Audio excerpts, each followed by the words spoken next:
Okay, so your company is looking into SD-WAN. One of the things I know that you probably have heard is traffic shaping. Well, what is traffic shaping? What are these vendors talking about when it comes to traffic shaping? Well, there's a lot of different things they could be talking about, but what you want to know that they're talking about are a few different things. So let me explain those to you.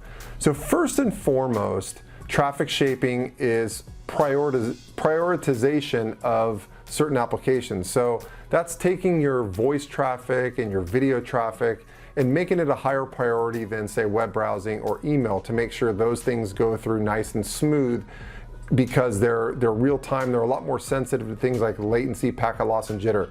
So that's the basics of traffic shaping, is just prioritization of different applications. But that's not the only thing that could be going on when someone mentions traffic shaping. They could also be talking about things like load balancing your applications over multiple ISP circuits. So that's something else they could be talking about. They could also be talking about packet duplication, which means they're sending out duplicate copies of every single packet that gets sent out.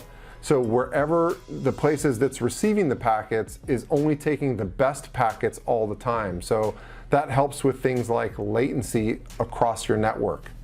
Another thing they could be talking about when they're talking about traffic shaping is SD-WAN vendors, some of them at least, have something called jitter buffering. So what that is that's basically where they take all the packets that are being sent out and they quickly gather them into a holding place and make sure they release them at an equal interval to make sure that they're not getting mismatched or they're not getting spread out differently in between different packets. So jitter buffering is something else that can fall under that umbrella of traffic shaping. And last but not least is something called TCP proxy. Now, some vendors have this who have a cloud-enabled SD-WAN solution and have their own network. So what this is when they go to send out packets, say you have some packet loss that takes place from location A to B. What they'll do is they'll actually resend that packet from the last data center in the chain. So these cloud-enabled vendors have data centers strategically placed geographically throughout the globe, or sometimes nationally.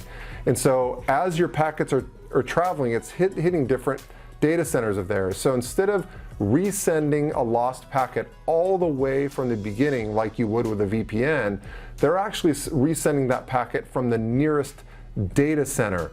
So that really improves your site-to-site or site-to-cloud communication. It really improves things like latency and your ability to have great efficiency on real-time applications. So TCP proxy is another thing that can be included when it comes to something called traffic shaping. So I hope that helps a little bit. So next time you hear vendors say we do traffic shaping, you want to make sure you specify and you ask questions about those different things, because they could just mean that they're doing prioritization, but maybe they're not doing TCP proxy, or maybe they're not doing packet duplication. Some providers don't offer that. So make sure you're asking those SD-WAN vendors, what do you mean by traffic shaping? Because traffic shaping doesn't mean the same thing when you're talking to different vendors. Which vendors are the best fit for your company when it comes to SD-WAN? If you're asking that question, please don't Google it for hours and hours and hours. You don't need to do that. All you need to do is call me or send me an email. I'm happy to ask you a few questions about your company's requirements and match you up with the best SD-WAN vendors that your company should be quoting. And don't worry, I don't charge you a dime. I've been doing this for 20 years, and it's much easier to work with me than it is to try to do all this stuff on your own. And usually if you're trying to do it on your own, you're not going to end up in the right place anyway. So feel free to reach out. Don't hesitate. I hope that helps. Have a great day.